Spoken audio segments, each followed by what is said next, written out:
नमस्कार। आम्ही सारे खवय्याच्या या भागात सर्व रसिकांचं मी अतिशय मनापासून स्वागत करतो। नमस्कार सुयोगजी। नमस्कार। मला एक सांगा की सौंदर्याचा आणि खाण्यापिण्याचा डायरेक्ट संबंध काय आहे? आपण जे खातो ते पचून त्याचं रक्त बनतं आणि त्याच्यापासून जसं दूध तापल्यावर हळूहळू साय वर येते तशी आपली सगळी त्वचा बनत असते। म्हणजे त्वचेच्या सगळ्या आजारापासून अगदी त्वचेवरचे काही डाग इथपासून ते वयाप्रमाणे येणाऱ्या सुरकुत्यांच्यापर्यंत सगळ्या गोष्टींचा संबंध हा आहाराशी आहे। त्यामुळे जसं जितकं चांगलं खाल जितकं सकस खाल तेवढी तुमची कांती व्यवस्थित राहील। येस। मला अजून एक विचारायचं वाटतं की शहाळ्याचं पाणी, शहाळ्याच्या पाण्याचे गुण काय आहेत? आयुर्वेदामध्ये रसधातू हा एक भाग सांगितला। जसे वात पित्त कफ दोष आहेत त्याचे शरीरातले काही घटक सांगितले। त्याच्यामध्ये रसधातू हा टवटवी आणणारा शरीरातला धातू आहे आणि त्याचा भाग सगळा आपल्या त्वचेवरनं व्यक्त होत असतो। आणि म्हणून हे जर नारळाचं पाणी जर प्यायलं तर शरीरातला पातळ पदार्थ म्हणजे रसधातू हा वाढतो आणि शरीर कांती टवटवीत दिसते। शिकेकाई हा फार अगदी पूर्वापार चालत आलेली गोष्ट आहे जी आपण फक्त हल्ली दिवाळीत वापरतो। पूर्वी रोज वापरायचे, हल्ली फक्त दिवाळीत कौतुक म्हणून वापरले जातं। बरोबर। शिकेकाईचा बेसिक उद्देश काय आणि त्यात इन्ग्रेडियंट्स काय आहेत? नाही, शिकेकाई ही एकमेव एक वनस्पतीची शेंग आहे। बरं। शिकेकाई मसाला जो तुम्ही म्हणताय त्याला आपण केसाला जो लावतो त्याला शिकेकाई मसाला असं म्हणतात। त्याच्यामध्ये शिकेकाई, रेठा, आवळा, हिरडा, बेहडा, मेंदीची पानं हे सगळे त्याच्यामध्ये टाकलं जातं।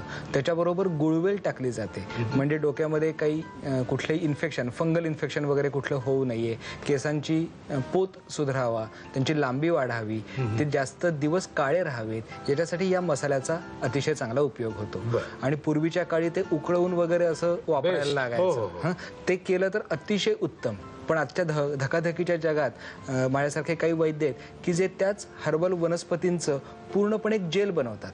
काढा आम्ही घरी करतो, स्त्रियांनी घरी काढा करण्याच्या ऐवजी, आणि तो काढा विशिष्ट पद्धतीने टिकवला जातो।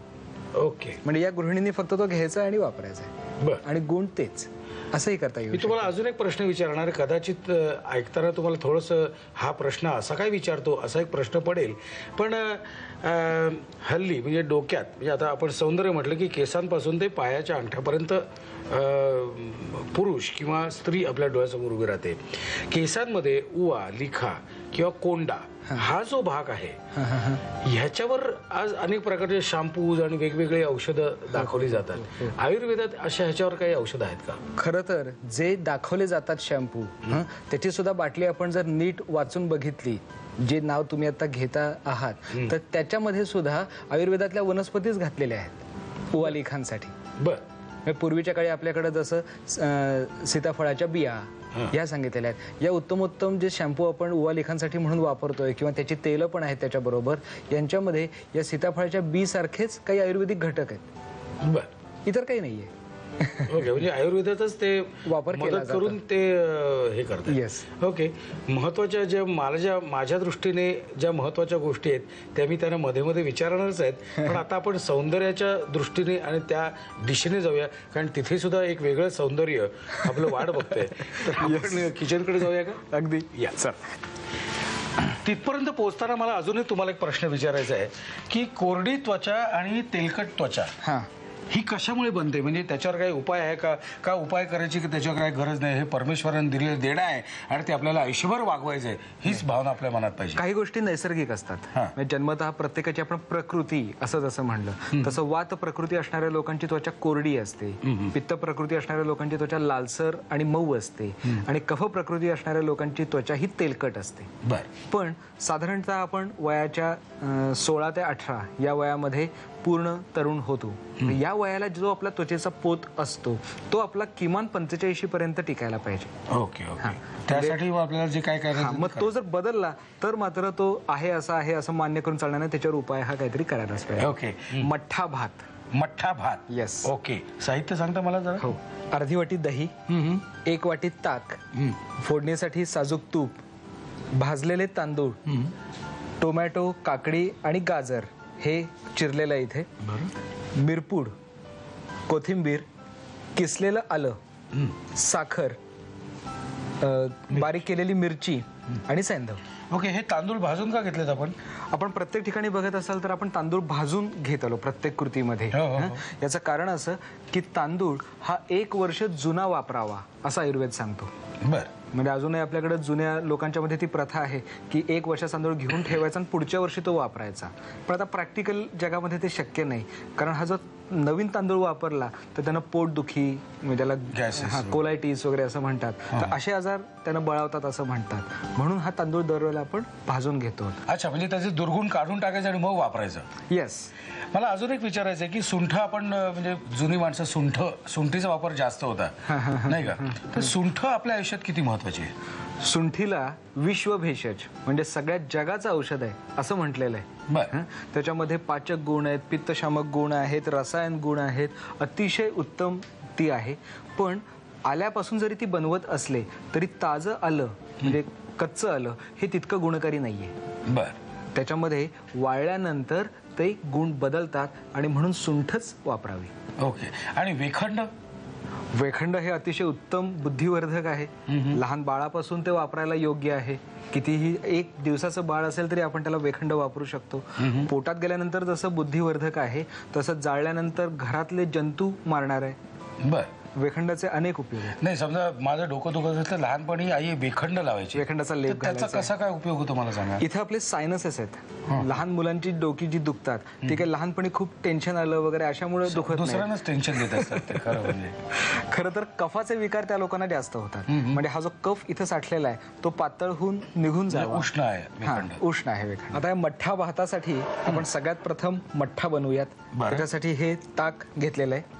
या ताकामध्ये मी 1 चमचा साखर घालतोय. बरं. हे किसलेलं आलं जे आहे ते याच्यामध्ये टाकतोय. मिरची, बारीक केलेली मिरची थोडी स्वादासाठी टाकतोय. कोथिंबीर आणि कोथिंबीरचा काही गुणधर्म आहे? कारण कोथिंबीर मी लहानपणापासून बघतोय आपण फक्त वरून भुरभुरवतो. हो. चांगला दिसावा पदार्थ म्हणून. येस. पण त्याचे काही गुणधर्म काय आहेत? कोथिंबीर ही स्वतः उत्तम पित्तशामक आहे. म्हणजे विशेषतः अंगावरच्या गांधी उठतात, गांधी उठण्याचं जे पित्त असतं तर याच्यावर सुंठीचा रस अतिशय चांगला. कोथिंबीरचा गुणधर्म काय? म्हणजे लहानपणापासून मी कोथिंबीर बघतो ते वरून आपण भुरभुरवतो. पण म्हणजे छान दिसावा पदार्थ म्हणून. पण एक्झॅक्ट त्याचा फायदा काय आहे? फक्त दिसणं हा फायदा आहे का अजून काही फायदे आहेत? कोथिंबीर ही स्वतः अतिशय उत्तम पित्तशामक आहे. विशेषतः अंगावर गांधी उठणं हा जो पित्ताचा विकार आहे याच्यावर कोथिंबीर ही अतिशय उत्तम काम करते. हो, त्याचा रस काढून अंगाला जर लावला तर आलेलं पित्त ताबडतोब जातं. कुठल्याही पद्धतीने आलेले जर पित्ताच्या गांधी असतील तर लगेच यानं कमी होतात. कोथिंबीर ही डोळ्यांच्यासाठी अतिशय चांगली आहे. कोथिंबीर ही वजन कमी करण्याला सुद्धा चांगली आहे. डोळ्यांसाठी आता अजून मी थोडा इंटरेस्ट वाढला म्हणून डोळ्यांसाठी म्हणजे त्याचा लेप करून डोळ्यांवर ठेवायचा. काकडी आपण नाही, खाण्यातनं ती नित्य कच्ची जर खाण्यामध्ये असेल तर डोळ्याला त्यानं पुरवठा चांगला होतो. आणि वजन कमी करण्यासाठी कोथिंबीरीचा रस अतिशय चांगला आहे. झाडच लावतो बघा आता घरात. ओके.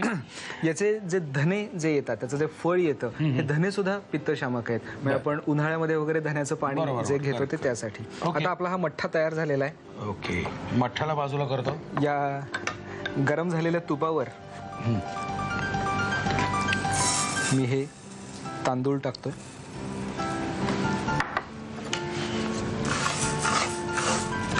भाजलेले तांदूळ आता आपण तुपात जरा परतून घेतले. ओके. त्याच्यामध्ये हा तयार झालेला मठ्ठा आपण घालणार आहोत.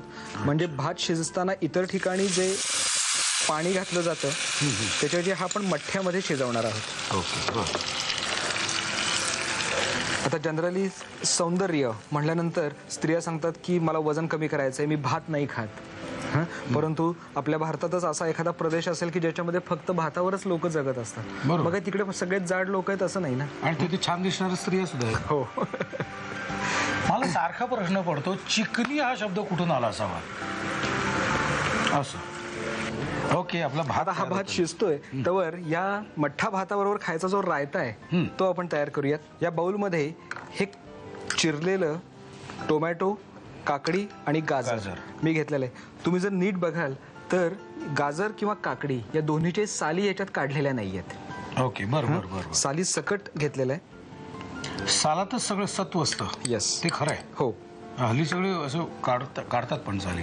जसं आपण कॅल्शियम खाल्लं की कॅल्शियम वाढणार आहे, तसं सालीसकट पदार्थ खाल्ल्यानंतर आपली साल म्हणजे आपली त्वचा ही उत्तम राहणार आहे. बरं. माझा एक अतिशय उद्धट मित्र आहे, त्याला मी असं सांगितलं होतं की साल बिल काढायची नसते रे, खायची असते.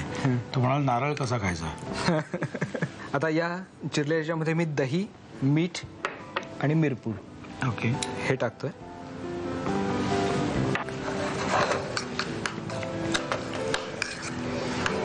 आपलं होत आलं काय ते. हो, शिजत आलंय. हा रायता खरं म्हणजे खावंसं वाटतंय मला.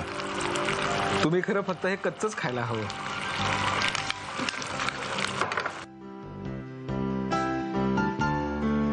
झालं. तुम्ही लिहून घ्या साहित्य आणि कृती. हसू नका, फिदी लिहून घ्या. मठ्ठा भात बनवण्यासाठी लागणारं साहित्य: अर्धी वाटी दही, 1 वाटी ताक, फोडणीसाठी साजूक तूप, 1 वाटी भाजलेले तांदूळ, बारीक चिरलेलं गाजर, काकडी, टोमॅटो, मिरपूड, कोथिंबीर, आलं पेस्ट, साखर, बारीक चिरलेली मिरची आणि सैंधव. कृती: प्रथम एका बाउलमध्ये ताक घेऊन त्यामध्ये 1 चमचा साखर, आल्याचा किस, बारीक चिरलेली मिरची, कोथिंबीर आणि सैंधव घालून मठ्ठा तयार करावा. पॅन मध्ये भाजलेले तांदूळ घेऊन त्यामध्ये तयार मठ्ठा घालून भात शिजवून घ्यावा. बाउल मध्ये बारीक चिरलेला टोमॅटो, काकडी, गाजर, दही, मीठ आणि मिरपूड घालून कोशिंबीर एकजीव करून घ्यावी आणि मठ्ठा भात तयार कोशिंबिरी बरोबर सर्व्ह करावा.